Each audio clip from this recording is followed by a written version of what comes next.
You're listening to Uncuffed Conversations, brought to you by Project 180. Where we talk real, no filters, no judgment, just truth and transformation. I'm Seth Campbell. And I'm Yogi. Together, we're bringing you voices from the streets, from the struggle, and from the comeback. We've been there, from dark places to new beginnings. In this space right here, it's proof that change is real if you want it bad enough. So lock in, open up, and let's get uncuffed.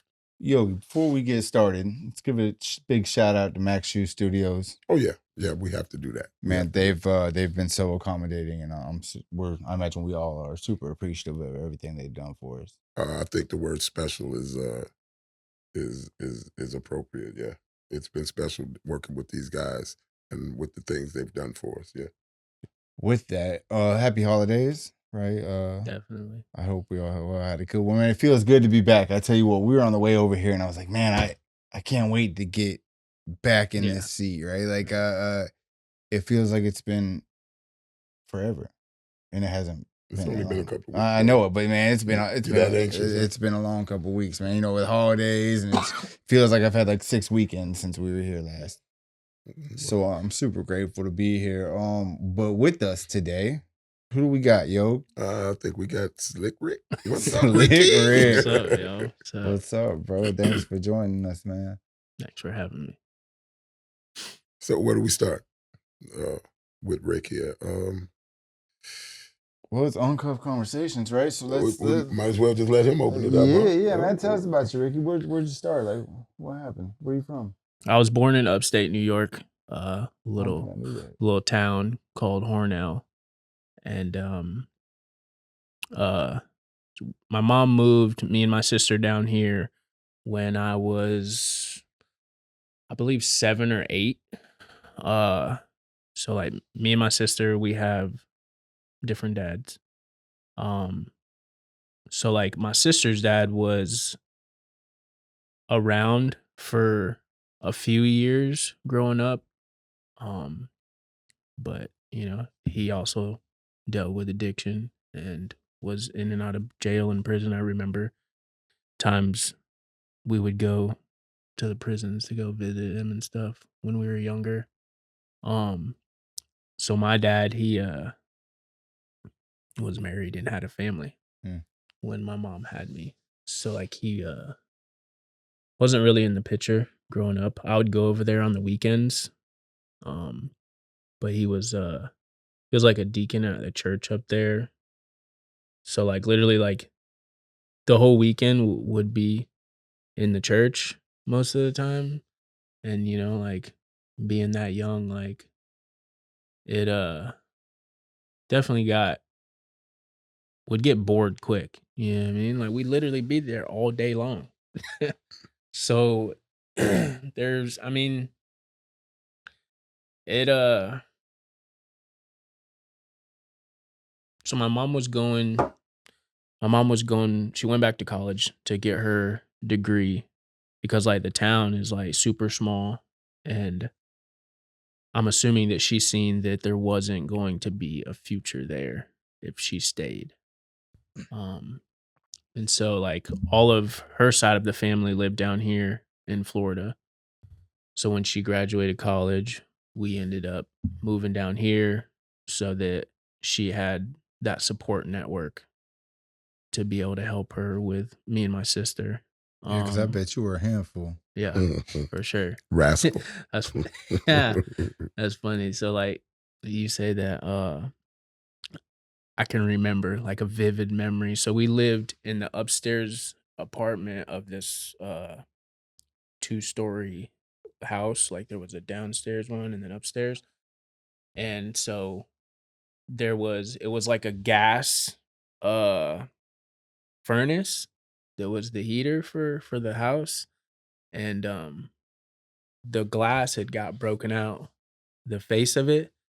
So like when it would come on, like this were flames. Right, like, right there. Yeah, there's nothing in between. I remember taking a paper airplane, putting it in there and lighting it on fire, and I threw it in the bedroom. And it hit the carpet and caught the carpet on fire. And I just like close the door and like run out in the living room and start crying. And I was like, what's wrong? Like, what are you crying for? And then she started smelling the smoke. Yeah, almost burnt the house down. You know what I mean? My sister. Yeah. Okay. My sister would like go in her walker and like ride down the stairs, you know? Yeah, we definitely were a handful. For sure. You said we. Yeah. She was too. She was too. Okay. Yeah. All right. That's probably where you learned it from. Right. Yeah. Who was oldest? I was. Yeah. So that's So probably where she learned it she from. yeah, exactly. She learned keep the from paper airplanes away from sis, right? Right. All right. So tell us a little bit about your feelings, you know, between upstate New York and moving to Florida. So I remember when we decided my mom decided to make that move. How old were you? I believe I was 7. I was 7 or 8. So when we got down here, I was starting 4th grade. So whatever year that was, 7 or 8, something like that. Like 76. Yeah. I definitely was I was mad. You know what I mean? I was like, like, why are we leaving our home? Because we had came down to Sarasota like sometimes for like the holidays to see family and stuff. But I'm like, I'm leaving all my friends. I'm leaving this place that's been our home for so many years. Everything you know. Yeah. Like change. Like I think that was like one of the first moments that I realized like that I didn't like change. Like I liked that comfortableness. You know what I mean? That we as addicts we get stuck in being comfortable.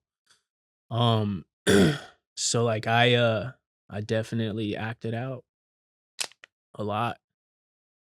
There was many times that my mom would have to call my uncle over, or like somebody, my grandfather, or somebody, because like, I was being a terror. So that's how you dealt with your feelings about having to move, huh? Yeah. Maybe if I'm bad enough, they'll send me back. Right. Did it work? No. And I would always, I there was multiple times that, like I would get frustrated and angry and tell my mom that I hate her and I want to go live with my dad, and I can remember times like she would call him and be like, talk to your son. Like I can't deal with him right now. You know what I mean? And he would just be like, look, like you gotta calm down, you gotta chill out. But looking back now, like in my mind, I was like, well, you're not here, you're not around, so like you can't tell me what to do. Right. Trying to form a long distance relationship with your father at such a young age, like the rebellion, right? Oh yeah, for sure. And wasn't present even when you were there, pretty much. Yeah. How did that affect you in school? So it didn't affect me much at school. So from elementary school up to about, I'd say 10th or 11th grade, like I was a straight A student, honor roll. I was in the gifted programs, honors classes. In middle school, I was taking high school classes. So like I did well in school.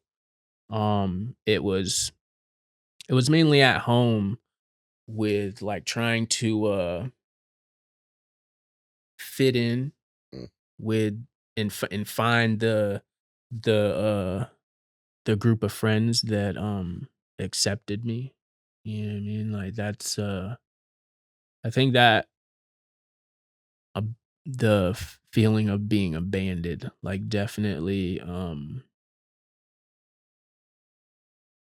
made it to where for most of my life, like I was always seeking validation and seeking being wanted Mm. from someone, something, and it eventually turned into a substance that gave me that validation. And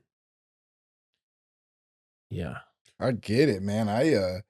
Yeah, I had serious abandonment issues growing up, man, and I still find myself seeking outside validation, Mhm. right? Like, Oh yeah, even as aware of it as I am, like, I still look for validation in people, man, and definitely. it's a product of my past, and so yeah, I can definitely relate to that, man.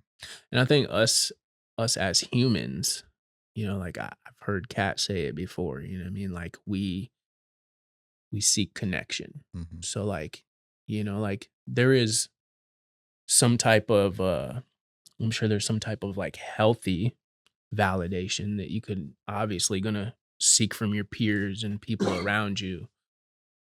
But I know for me it like turned into codependency Mhm. and people pleasing Mm. and just doing whatever to get someone to say that You're doing good. yes, Yeah, I you're just to like doing you. feel good. to feel I seen. wanna be around, you know what I Yeah. mean? Like I like you, like I wanna be around you. Many failed relationships because I just wanted to be wanted. Yeah, well, I can imagine, you know, going from that to hearing, "Hey, man, I'm proud of you."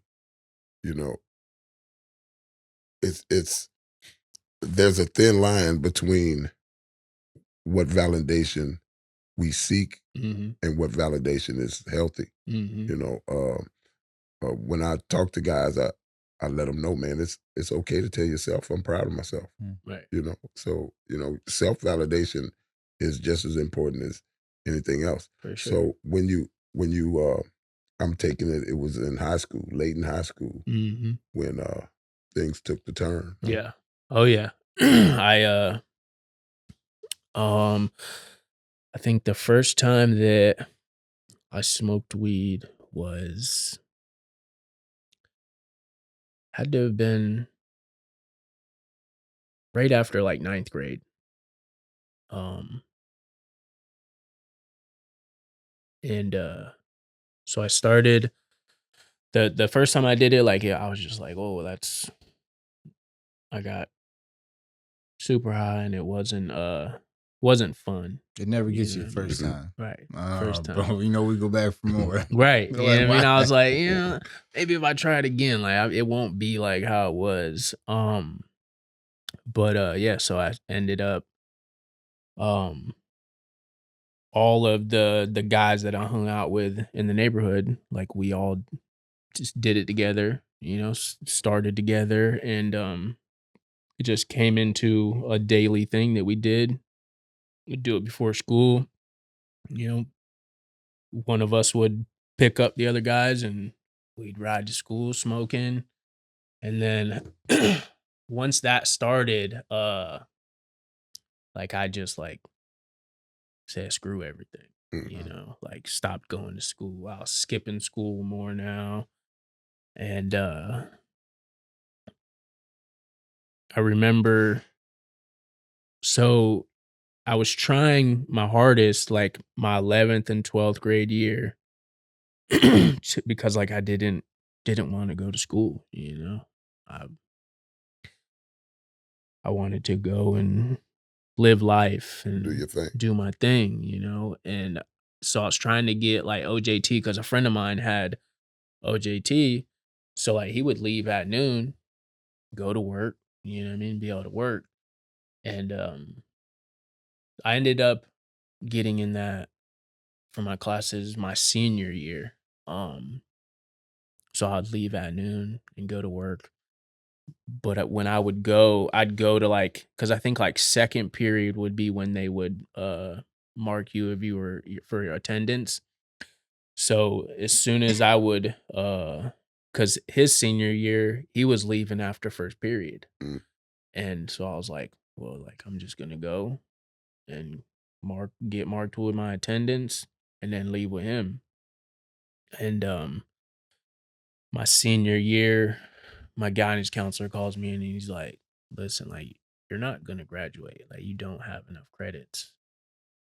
It's like, so, you know what I mean? Like it is what it is. Like all of the guys that I hung out with, majority of them were a year under me.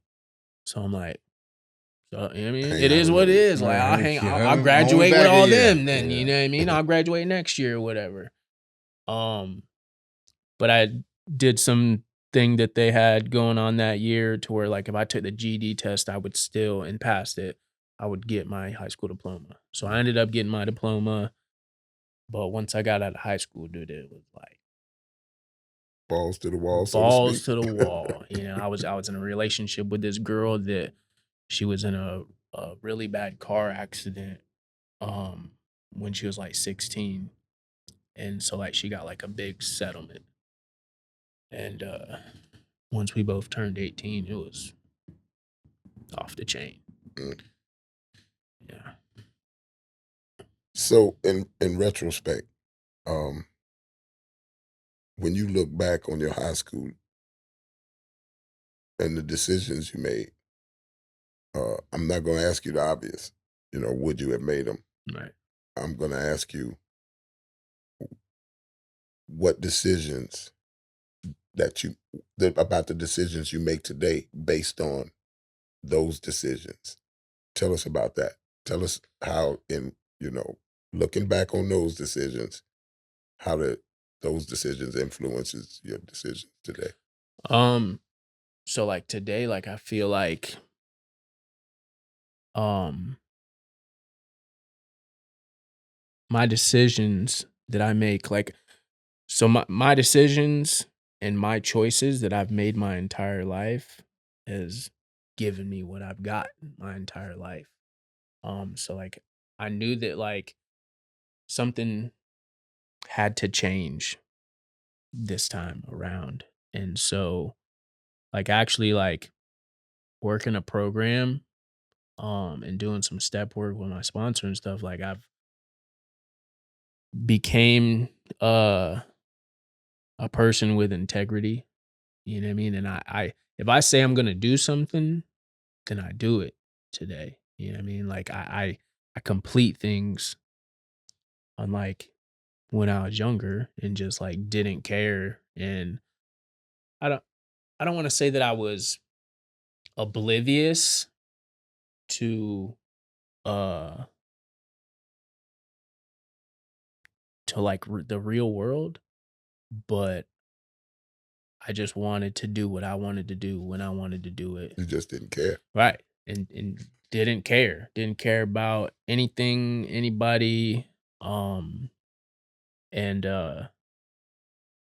like now my decisions so it's funny when I first started dating Jade and things would conversations would come up and she's like, you're kind of like still like in the mind state that you're single, like you're only like thinking about yourself, like things with my health and stuff. I was like, I don't need to go to the doctor for anything and stuff.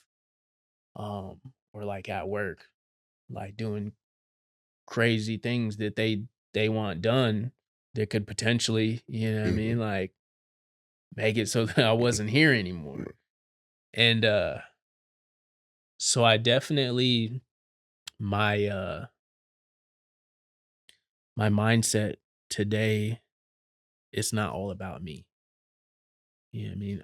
I do put myself like I am a priority today, unlike Mhm. it was in the past and during my addiction. Like I was always last, but I put myself first in most things and do what's best for me.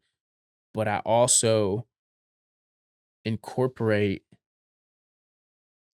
my decisions and things that I decide to do with my life, like now I have other people that rely on me, that need me around. Like I can't be doing stupid shit at work that might kill me. You know what I mean?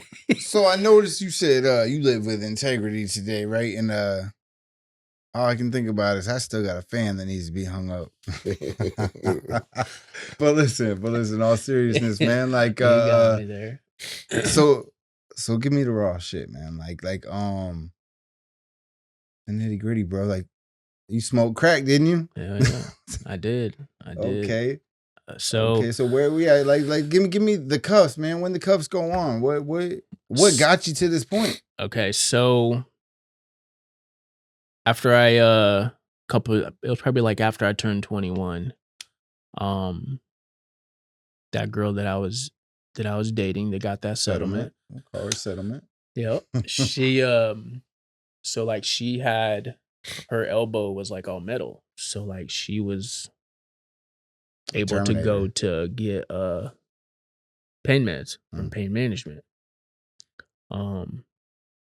So, you know, it started out with Roxy's. Like I had done other stuff, Xanny bars, smoked weed and drank and everything, but the first time that I did Roxy's, I knew that I was in trouble. Boy, growing up in Florida and the pill mill epidemic, bro, like it was, yeah. I knew that I was in trouble because I liked it way too much. You know what I mean? Like it gave me that feeling and that like felt like a warm embrace, blanket, bro. right? You know what I mean? Something that like I yearned for so many years. And so like I said, like it was just you know, on the weekends when we go to a party or whatever it was, and it eventually turned into daily use. Started doctor shopping, you know. So the group of people that I surrounded myself like transformed as my addiction transformed. You know what I mean? So when it was just weed, it was like the potheads, stoners, like we would go do keg parties and stuff like that. Once I got into the opiates, like some of those people did that too, and transitioned, you know what I mean? Yeah. But then it was like this whole new circle of people opened up, and that's like when those like I've talked before about those transactional relationships. Like I can remember like looking back, like that's when those relationships started occurring, like because either you got what I want or I got what you want. You know what I mean? So we would say we're friends, but it was just associates who had something that I wanted, you know? And so there was the doctor shopping and writing fake prescriptions, just doing whatever I had to do to make sure that I wasn't dope sick. And we had them so much, like it took probably like almost a year before like I even knew what being dope sick was. You know what I mean? Because like they were always around, never went without them. And so that evolved for a few years, and like I can remember like seeing everyone else's addiction evolve with that, going to needles, smoking them, just other ways of doing them. And I was still at that time like only snorting them, and I'm like, oh, I'm never gonna do that. Like I would never put a needle in my arm. You know what I mean? And that line in the sand just kept getting erased and moved further back. Well, and so and then it's like, at least I'm not right. At least I'm not doing this. You know what I mean? And with the first time that like I put a needle in my arm. It was just like that time when I first did a Roxy. I was like, oh, I'm in trouble. I'm in trouble. It's a wrap. Like I'm gonna be in trouble because that. Now I see why everybody's doing that. And it wasn't long. I think within 6 to 8 months, that was the first time that I'd got arrested. So I got in with, so like that network transformed into another network of people who were doing that. And so I would take these guys to go, and because I had my mom's vehicle. I didn't have a vehicle. I used my mom's vehicle. And I'll take them to Thanks, go. Mom. Right. She had no clue. Like she didn't know, you know what I mean, any of this stuff. Yeah. I think that she could see like the decline and just the irritability and just lashing out, but she didn't know what it was from. But I'll take these guys to go and steal stuff from the stores so that we could sell it and go get pills. And they ended up arresting us, and I got every single charge that they got, just because I was Guilty by association. Yeah. You know what I mean? And like I remember like sitting in jail, like, oh, you know what I mean? Like I didn't do anything. I did though. For me, huh? Yeah, right. You know what I mean? Playing that victim mentality. Well, I didn't even go in the stores and steal nothing, you know what I mean? But like I drove them to the stores. I went and pawned things that they stole. You know, like yes, I played a role in it. And the police and the news definitely made it out to that I was a part of it. The You know what I ring, mean? They said I was the ringleader of this retail theft ring going up and down the west coast of Florida. Oh, so that was you. Yeah. You know, and like that was like blasted all over the news. So we got pulled over in my mom's car that night and got arrested. Her car got impounded. I remember calling this girl that like I was talking to, and I was like, in booking, I was like, you got to call my mom and tell her that her car's in impound. I was like, I can't do it. Just like the guilt and the shame of like everything is about to come out. Everything that I've been doing is about to come to light. It was all over the news. All of her coworkers seen this. Family seen it.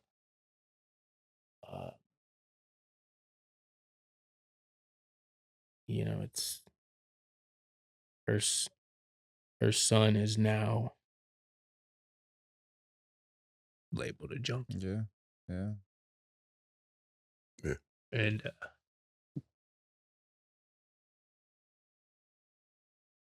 so I end up, I'm just like, I'm in there and I'm like, you know what I mean? It is what it is. Like, I'm going to take my consequences. You know what I mean? I did what I did, and let's just run with it.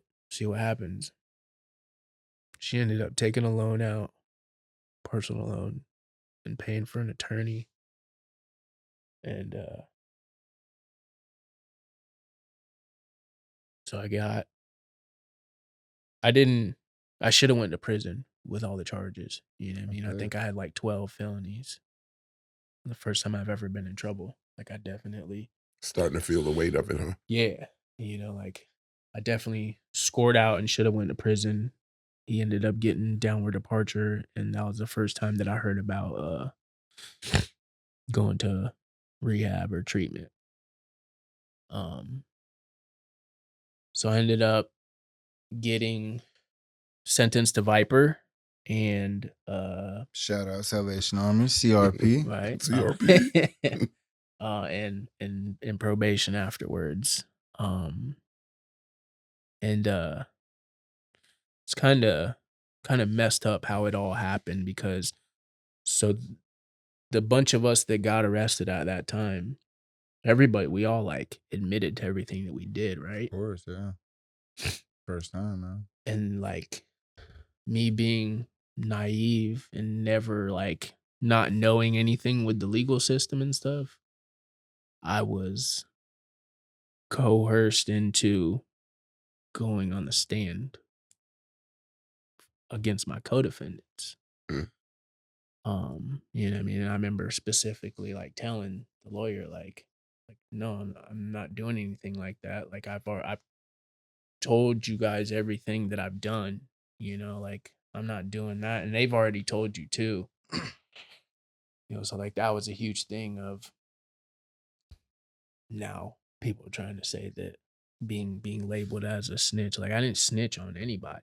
You know what I mean? Like so like I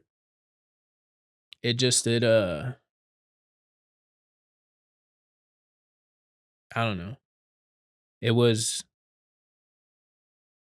I don't want to say it like trying to, it was another part of that, of seeking that validation. Like, you know what I mean? Like I can't have people thinking of me this type of way. Negative connotations. Right. Right. You And know what I mean? ultimately people that didn't matter. That didn't matter. Which way Exactly. or another. Yeah. You know what I Yeah. mean? But in that Like- moment, yeah, they're your best Right. friends. But not in reality. You know? And Right. so I ended up so I get sentenced to Viper, complete that program. But the whole time that I was in there, it was still, there wasn't, looking back now, like I was not ready to dive into recovery. You had those reservations. Yeah. Huh? Yeah, they were You know what I there. mean? No, I get it. Like the addict behaviors and addict mentalities was there, that whole like trying to manipulate everything in that program so that it worked for me and made it comfortable for me to be there. And so I end up completing it. I get out. I remember being in there and like all the time, like, man, dude, like I just want to get this done so I can get back to my life. Yeah. Because the good times and the fun times of using and stuff were so close, because I only did, I think I got like 8 or 9 months county time and then went to the program. So like it was still like those fun times was still kind of fresh. And that's the worst part, right? It's like euphoric recall. Right? Yeah. That's the thing. Like, remember all the good, right? Right. The bad kind of like falls by the wayside, but like all that good, you're like, yeah, I can't wait to get back out to that. You know what I mean? I'm not remembering the times that I was dope sick and laying in the fetal position, waiting for somebody to come bring me something. Like it was just that euphoric, those euphoric memories. So what happens, man? You get out of rehab. So I get out of rehab. Successfully. I ended up, Okay, okay. Completed it. We know how to work the system, right? You know, exactly. You know what I mean? The fraternizing and stuff. Never got caught for none of that. Like, at least you didn't. Right. Didn't get caught taking all the food from the kitchen. You know, Bring like, it back. Dude, we was wilding in there, man. And I completed it. You know, didn't with no disqualifications or anything. So I get out.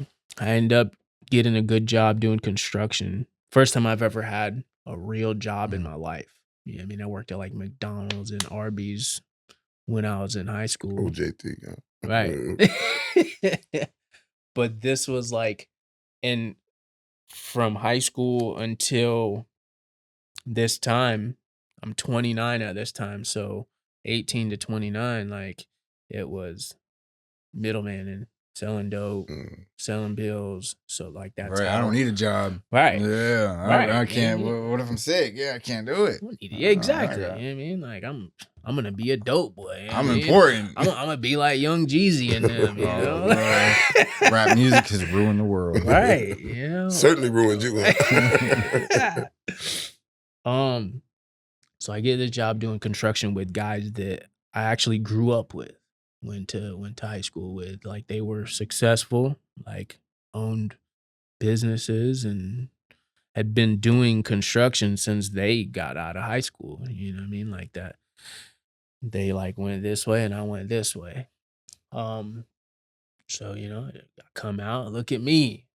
I'm doing good. Yeah, looking you know what I good, mean? feeling good. I'm yeah. clean, you know what I mean? Like, what's up? Like, and they had contacted me on Facebook, and it was like one of the guys that like I first met when I moved to Florida. And he's like, yeah, man, he's like, if you want a job, like we need help. I was like, I've never done any type of construction, you know what I mean? But like I'll pick things up quick. I was like, yeah, let's do it. Get the good job. Now I get a vehicle. Ended up dating one of the girls that I met in Viper. Oh yeah.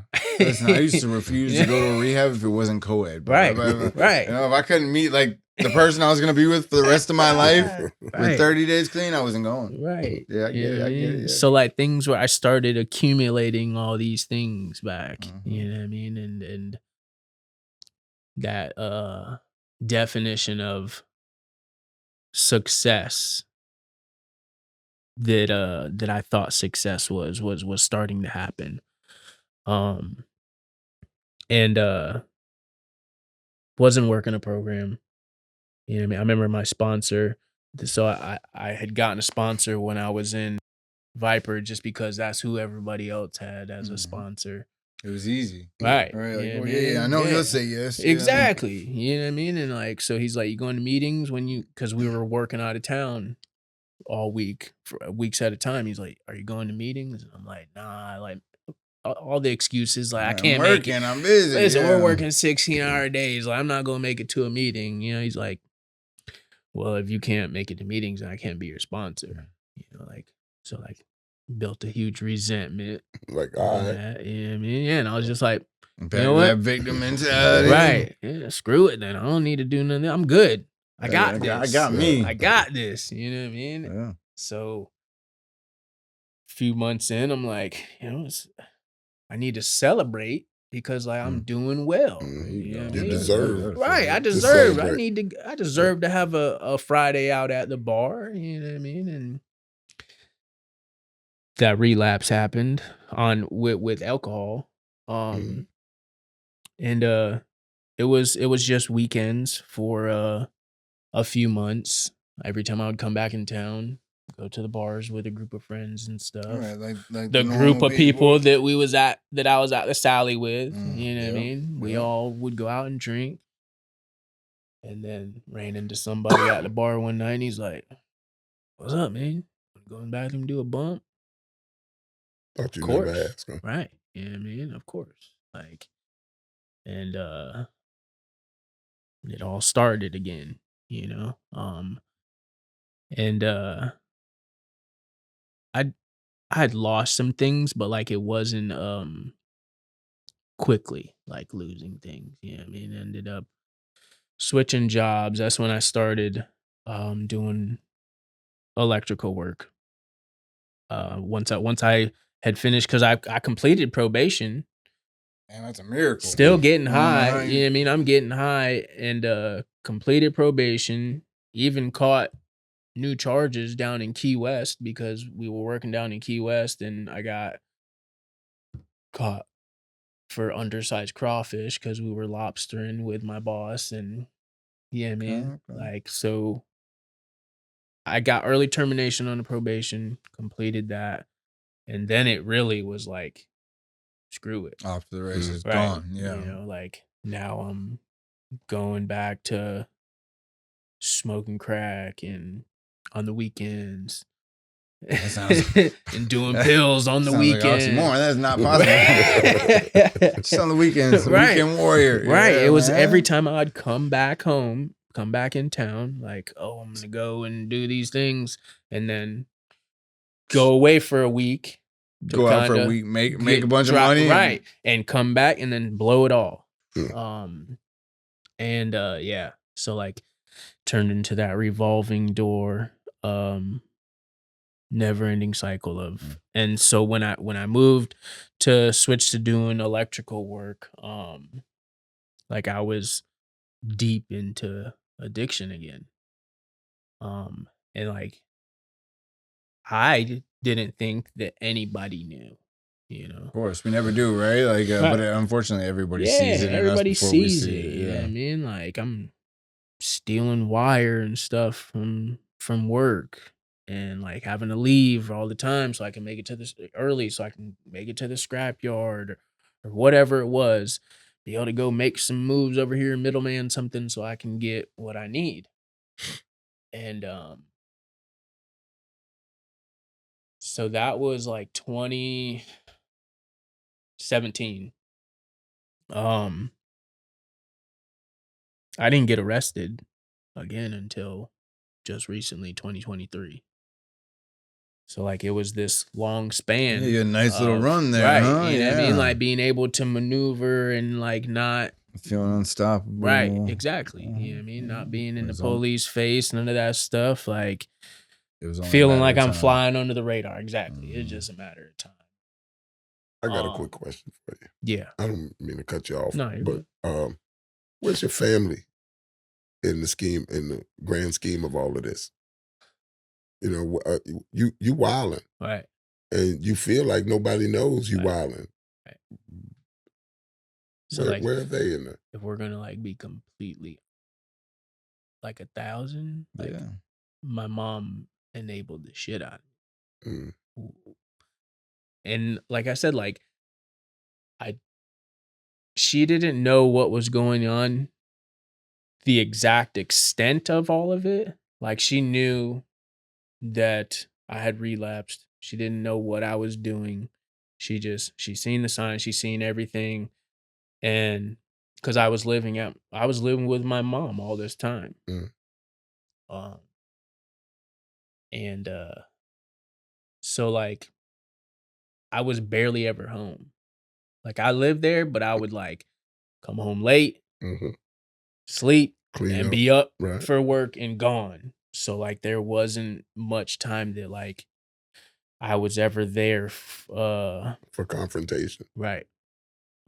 And if there was confrontation, I'd go back to, you know what I mean, throwing a fit and causing all this chaos and screw you, and would haul ass and leave.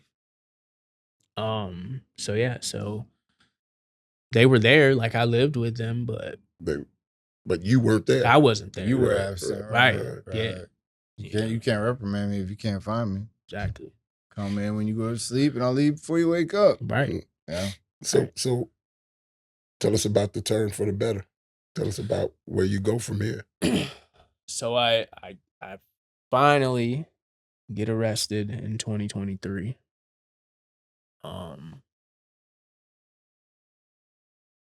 So let me back up. You said finally, like that was a relief. It was. Yeah. It was. Let me back up. You know what I mean? So I had ended up, it got to the point where like I started doing heroin because the pills weren't doing enough. It's cheaper. Yeah. Right. You know what I mean? I overdosed a couple times. I was like, I don't want to die. You know what I mean? Like I knew that I didn't want to die. Like I knew that like this isn't what I wanted to be doing, but I needed something so that I was well. Ended up getting into the doctor and getting Subutex. So like that run, it was just Subutex and smoking crack for like 7 years. Been there. 7 years, but I've been there. It was just out of control. Be up for weeks at a time and stuff. You know what I mean? So when I ended up finally getting arrested, November 28th of 2023, I had actually gotten arrested 2 months before that, for a possession charge. Got supervised release. Cause like I was kind of like relieved at that arrest. I was like, thank you. You know what I mean? Like this is that break that I need to try to like get away from it. Because the whole time, like using, like I still had that little bit of knowledge from Viper, that I had collected, and like it was way in the back of my mind, but like I always knew that like, man, dude, like I gotta try to do something to get back into treatment, or I'm not gonna go to treatment voluntarily. Right now. I need to. I got to be court ordered to something like that. You know what I mean? And when I got supervised release on that first arrest, I'm like, well, this wasn't meant to be. So let me just Back keep to going. it. Let me get back to it then. You know what I mean? So I get arrested. I remember going into the Sally Port and just like this weight lifted off me. You know what I mean? Told the arresting officer, I'm like, dude, like, saved my life. You did me a favor. You know what I mean? As miserable as I knew that it was gonna be being back in Sarasota County Jail, that had to happen, or else I wouldn't be here. You know, coming to find out when I went to detox that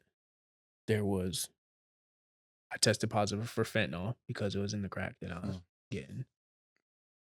You know what I mean? So like I literally, if it would have been any longer, I probably would not be here today. So get into the recovery pod, and like it's like when I got into that jail, it was like this switch just like flipped on. And things like started making sense. I was sat in the meetings in the recovery pod and was like actually like processing the things that are being said in these meetings and talked about, and like life like just completely changed. My perspective on life changed. There it is. Yeah. I was like, okay. I need to do so. I remember hearing it so many times that time, first time in treatment, like, dude, like I have to do something different if I want something different. So I was like, let's do something different this time. So I end up getting sentenced to drug court, and the what is now Restore was the court program. Shout out to Light Share. Yeah. Oh yeah. Yeah. I knew that being in that program, like I had to take that time and not fuck off like I did at the Sally. And like actually do something different and like work on myself. I ended up getting a sponsor while I was in there. Called Bob that was on the list that I got from the jail. Called him and I was like, look, like I need a sponsor. Like, can you be my sponsor? He's like, yeah, I mean, if you're willing to do what I suggest, you know, if you want to do something different, you know, and actually put in the work. Yeah. You know, he's like, are you willing? I was like, yeah, I am. You know what I mean? Like I truly was this time. I truly was willing to do anything that it took to make this different than the last time. Go to any lengths. Yes. So he told me, okay, he said, so you're on drug court. He's like, you're required to go to a halfway house for drug court. He's like, so I'm going to give you a suggestion. I want you to write letters to the halfway house. This is like a month in. I still got 3 months. You know, he's like, I want you to write letters to the halfway houses. He's like, the top 3 that I tell you that I suggest you write to is Project 180, Healthy Habits, and Purpose House. I was like, all right. You mean I'll do it. Sent the letter, wrote the letters, sent them out. And he's like, wait a week and then contact them. Well, one of the counselors that was in the core program, she was on the phone with Seth one day while we were having a session, and she's like, so she tells him, I'm like, you know, like I contacted them about getting in there. Like, has anybody heard anything? And he said that he was gonna be coming up there soon to see somebody else. And so like I didn't like think nothing of it. You know what I mean? Like, because with everything in my past, like somebody says they're gonna do People something, tell you anything, right? huh? They're gonna tell me anything, you know what I Selling you mean? dreams. Right. Yeah. You know what I mean? So I'm like, we'll see. Like, it is what it is. You and Tom came, and you know, we sat and talked in that little computer lab, and I knew that what you guys have here is what I needed. You know what I mean? Like, I need some structure and some accountability, and to not just be left to my own devices, because like I'm gonna do whatever I want to do. Like if I don't have that. So I get out, I complete restore. Didn't we run you down to the wire? Yeah. Yes. Because Yeah. there wasn't a bed open. It was like 2 weeks before I was getting released. And I called Tom and I was like, I'm just checking in. And he's like, all right, he's like, I got some news for you. And I'm like, he's like, a bed opened up. And so we're gonna hold it for you for when you get out. How'd that make you feel? Really? Like that. Like right? that. You know, I'm like, it you could breathe now. Right. You know what I mean? I can breathe because like I'm not just being tossed out. Right. Because once you complete that program, is you grab your stuff in a trash bag and they unlock the door. Bye. See you when I see you. Right. You know what I mean? Like, because I remember before I got sentenced to drug court and stuff, I was like looking into like, so if I get released from jail, like I need to be released the next day in the morning. Because if I get released in the middle of the night, right, 27th is too close. We've been there. Too close. Yeah, you know I mean, so you get out. Yeah, get out, man. I want to know. I got a limited amount of time to know what you've done with your life since you've gotten out of restore, man. So I completed drug court, and I believe the shortest amount of time that you can complete it. How long? It was 7 months. From the time that I got out of restore to the time I graduated, drug court was 7 months. I got employment when I first got out. It wasn't what I wanted, you know what I mean? But it was a job. And it gave me that little bit of structure and that routine that I needed, and they worked with drug court. I'm now a house leader at our house. I now am in my career field. I've been with Sarasota Electrical for 5 months now. Okay, shout out to Sarasota Electrical. Yes, yes. Second chance. You know what I mean? Right. Now. They definitely took a chance on me. You know what I mean? Because like my license is revoked. I can't drive. You know what I mean? How do they feel about you? Tell us a little of that about that. I went in and was just completely honest and laid everything out on the table. And they're like, you know what I mean? We get it. We understand. You know what I mean? And they're like, we're willing to give you a chance and see. And like that's all I had been waiting for. Right. For months. You know what I mean? How do they feel now? What do they think of Ricky now? They have me running my own jobs. That's what now. I wanted. Yeah, I mean, I wanted the people to hear that. Right. You know, they see that I am truly an asset to their company today. The last time you was an asset to anybody? To yourself? I don't even know. Leaps and bounds, brother. I don't even know. Leaps and bounds. And you know what's so crazy about that, man, is when you first got out, we went to Sarasota Electrical, right? And you took me for an interview there. Yeah. And you still had a lot of obstacles, right, with drug court and everything. So like it just goes to show like that perseverance, not giving up, like seeing what you want and going after it. Right? Like the first no, cool. Second no, I'm gonna get a yes, right? Like we're take that same energy you put into your addiction and put it into actually living a legitimate life, and it carries you far.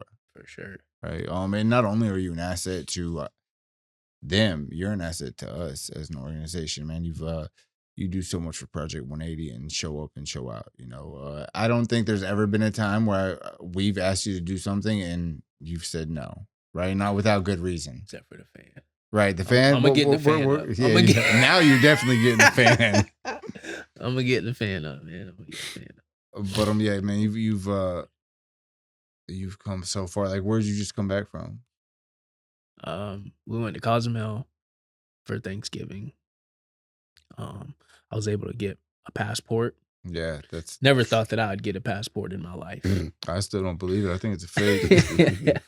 Who'd you get it from? Right.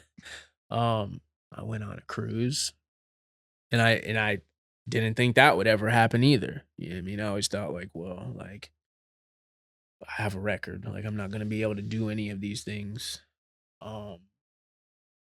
Yeah, I've been able to experience and accomplish a lot of things over this past year and a half that I've been out. Things that I never thought that I was ever going to be able to do. Sounds like you found a reason to keep going. Yeah. Right? Oh yeah. For sure. To end it, if you could tell the younger you one thing, man, what would it be?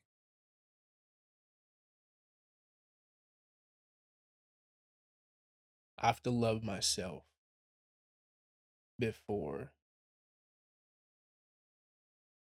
I can learn. I have to love myself before I can learn to receive love from anyone else. And I didn't love myself. I didn't like myself for probably almost my whole life. You know what I mean? Yeah, I do. Being a young kid, like I was the overweight kid, you know what I mean? Always picked on and stuff. So like my self-esteem was way down here. Yeah, I've came to the point in my life where like, excuse my French, but I don't give a fuck about what anybody thinks about me today. Really it's a don't. beautiful thing. Yeah. Yeah, I mean, like it definitely, it feels good to actually be there. Yeah. And be present for so many things in my life that just aren't for me. Right. You know what I mean? I get to show up and be present for other people. That's good. Yeah. That's a beautiful thing. It is. Yeah. Yeah, Ricky, thank you for coming, bro. Oh yeah. Love Appreciate you, y'all, man. Love y'all, man. Okay, that's a wrap for this episode of Uncuffed Conversations, powered by Project 180. Where the cuffs come off and the truth comes out. If something you heard here hit home, don't keep it to yourself. Somebody out there needs that same push. Remember, change ain't a one-time event. It's a daily grind. Every time you wake up and do better, you're already doing your 180. We all fall, but the comeback always hits harder than the fall. Keep showing up, keep believing, keep doing your 180. Until next time, stay free, stay real, stay uncuffed.